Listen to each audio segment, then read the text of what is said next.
Produk yang kita lihat di pemberitaan yang berbahaya itu adalah produk salmon ya. Dr.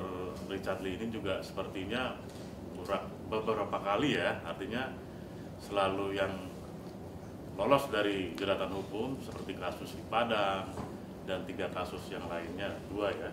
Nah, kita mendapati bahwa Deputi Bidang Pengawasan Obat Tradisional, Suplemen, Kesehatan dan Kosmetik BPOM, Muhammad Kasuri, dalam konferensi persnya menyatakan bahwa telah disita sebanyak 2.475 buah skincare beretiket biru. Dan itu termasuk dalam produk yang berbahaya. Yang juga disinyalir itu adalah produk dari Athena Group yang juga disinyalir milik dokter kecantikan Richard Lee, begitu bunyi beritanya.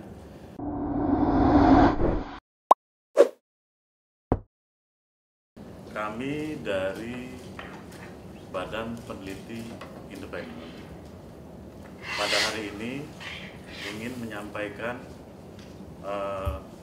laporan perkembangan tentang kami membuat laporan aduan di Bareskrim kemarin.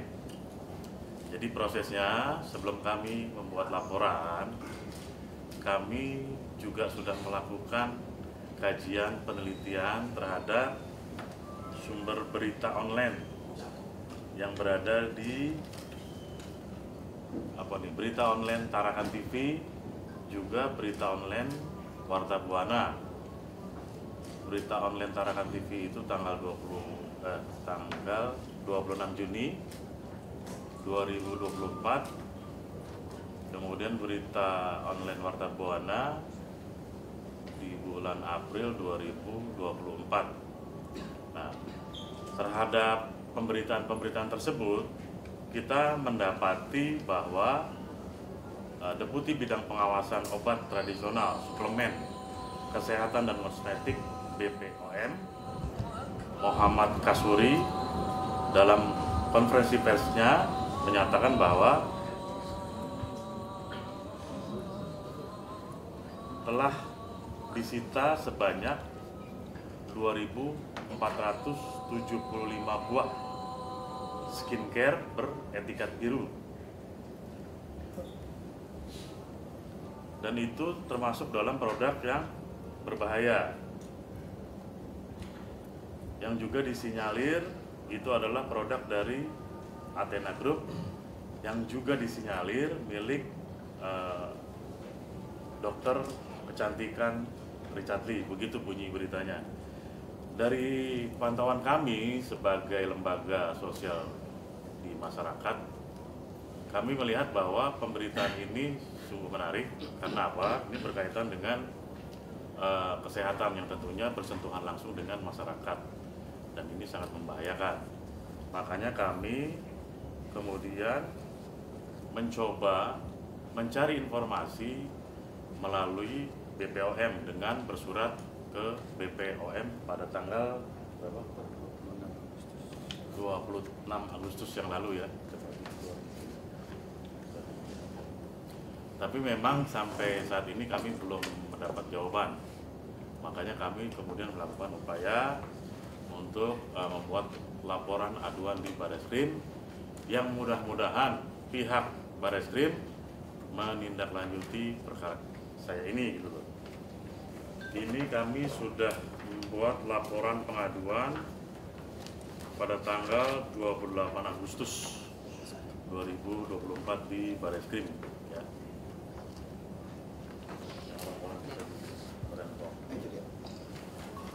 Kami juga sudah bersurat ke BPOM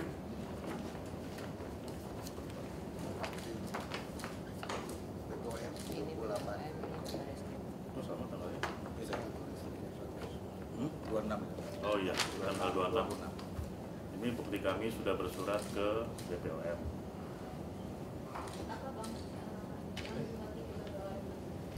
Jadi isi dari surat kami ke BPOM adalah kami menanyakan karena kita mendapat informasi dari pemberitaan bahwa sudah adanya penyitaan 2.475 buah produk skincare yang kemudian apakah sudah dimusnahkan atau belum, karena di berita itu akan dimusnahkan.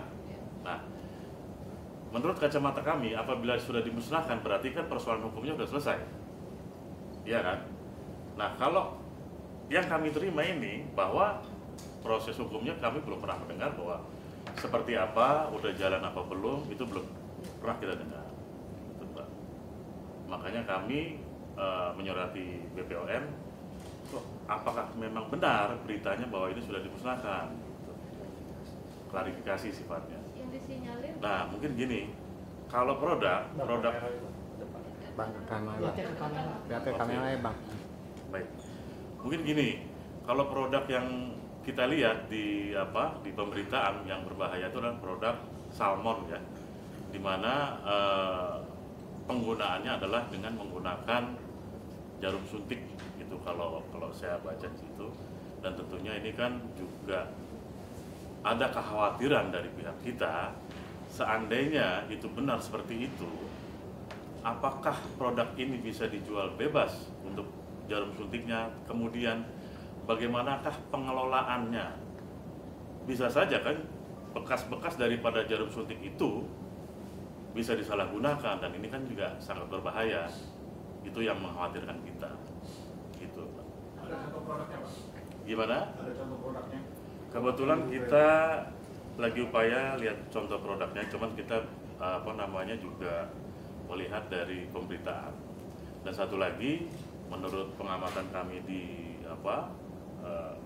marketplace ya, juga masih beredarnya produk-produk ini di online ya. Ya udah. Boleh coba saya bantu jawab pertanyaannya. Kenapa harus Dr. Richard Lee? Karena gini Mas, Dr. Richard Lee masih diduga dan afiliator dari produk tersebut adalah Dr. Richard Lee. Oleh sebab itu kita duga bahwa dari PT Athena tersebut yang terafiliasi oleh influencer Dr. Richard Lee, makanya kita duga bahwa itu adalah milik dari Dr. Richard Lee. Menurut dari pemberitaan yang ada di Warta Buana ini. Kami pernah mendapat informasi bahwa salah satu artis seleb ya juga pernah di online yang pernah rame itu yang mukanya merah-merah lebam itu. Kami cuma belum mencatat seleb gitu. Kalau pasal sebenarnya belum masuk ke pasal, cuma memang kalau dikaitkan dengan artinya jenis pelanggarannya yang terkait dengan produk itu kan ada undang-undang perlindungan konsumen, juga ada undang-undang kesehatan gitu. Di sini ini kesehatan ya. Iya, di pasal 106 Undang-Undang Nomor 36 tahun 2009 tentang kesehatan dengan pasal 197 Undang-Undang Kesehatan. Terus ya sama undang-undang Undang-Undang Perlindungan Konsumen pasal 4. Nah, itu kan belum sampai ke arah itu ya. Artinya kemarin kita baru pada tahapan pengaduan. Nah, kalau terkait dengan itu, kami tidak pada kapasitas itu untuk menjawab apakah berbahaya atau tidak. Tentunya nanti apakah dari BPOM, kami hanya melihat dari pemberitaan-pemberitaan yang beredar di media, baru sampai situ aja. Untuk itu kami bersurat untuk klarifikasi. Bagaimana nanti jawabannya nanti ya kita sampaikan. Iya, itu hak masyarakat untuk melapor, ada diatur dalam undang-undang. Nah, artinya gini, secara pengetahuan umum bahwa apabila satu produk itu menggunakan jarum suntik, artinya kan tidak bisa kita pakai sembarangan dan itu tidak bisa dijual bebas. Kalau misalkan jarum suntik dijual bebas penggunaannya, bagaimana nanti kalau jarum suntiknya itu ada penyalahgunaan? Itu kan juga berbahaya. Ya, BPI ini memantau, mengamati itu semenjak bulan April ya. Nah, semenjak ada pemberitaannya, kemudian juga kita lihat juga nih bahwa Dr. Richard Lee ini juga sepertinya beberapa kali ya, artinya selalu yang lolos dari jeratan hukum seperti kasus di Padang dan 3 kasus yang lainnya, 2 ya. Nah itu, apakah juga seperti itu? Artinya apakah beliau ini memang wal hukum atau gimana? Nah itu nanti petugas kepolisian lah yang akan menindaklanjuti. Jadi gini, kami sebagai lembaga sosial kontrol banyak melakukan penelitian dan juga menyikapi terkait dengan perkembangan kasus yang terjadi dialami oleh Dr. Richard Lee. Di mana yang terakhir kemarin di Padang itu ada apa sampai sekarang tidak berjalan. Terus yang 2 lalu itu juga sama tidak berjalan, semua putus di Polda kan gitu. Nah, kami menyikapinya dengan tadi. Jadi kelihatannya seperti ada yang menutupi atau yang membackup di sini ya. Akhirnya kita juga ingin tahu kenapa kok kasus yang sudah vulgar di masyarakat pihak kepolisian kok tidak bertindak gitu. Apa menunggu korban dulu baru ada tindakan atau menunggu viral dulu atau tindakan kan begitu. Makanya kami sebagai lembaga sosial kontrol dari Badan Penelitian Independen ini menyikapi terkait pemberitaan 2 pemberitaan yang ada di media Tarakan ini dengan berita online Warta Buana ini untuk meminta kejelasan terkait ada apa kok penyitaan ini. Saya mendapat informasi sudah ada pemusnahan. Seharusnya kan kalau sudah pemusnahan kan sudah ada ibaratnya pemanggilan terhadap pihak-pihak yang terkait dengan kepemilikan daripada barang ini kan gitu. Itu yang kita ubah sekarang ini.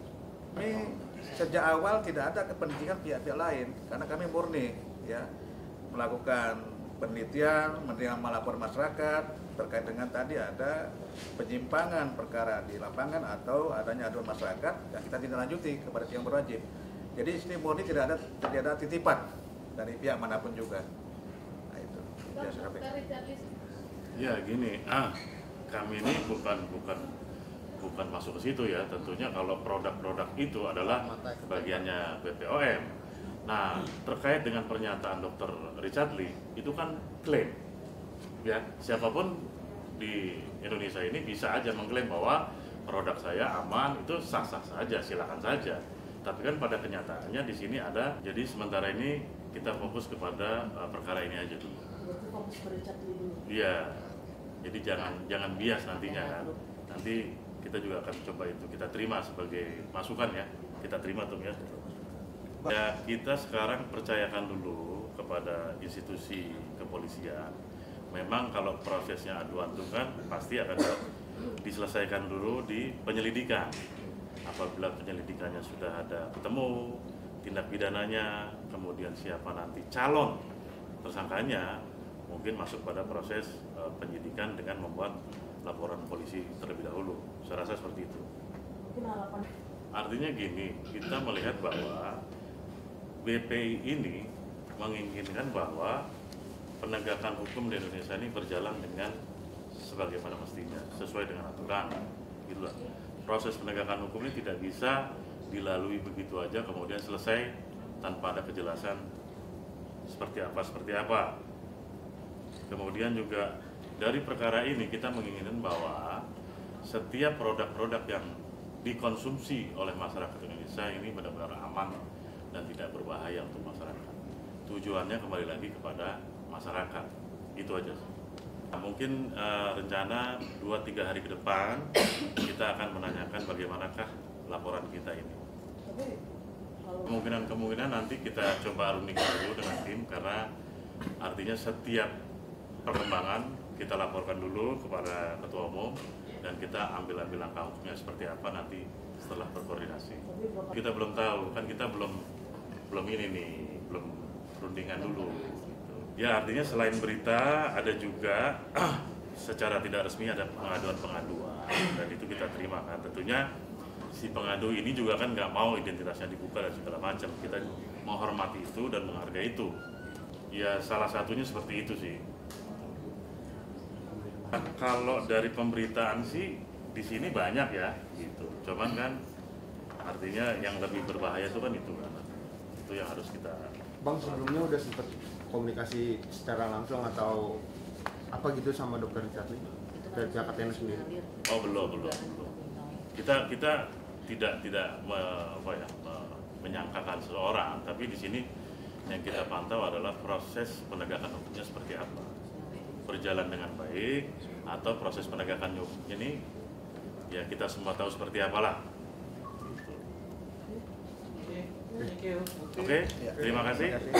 Bang, izin foto berdiri bang. Lagi bang itu surat aduannya.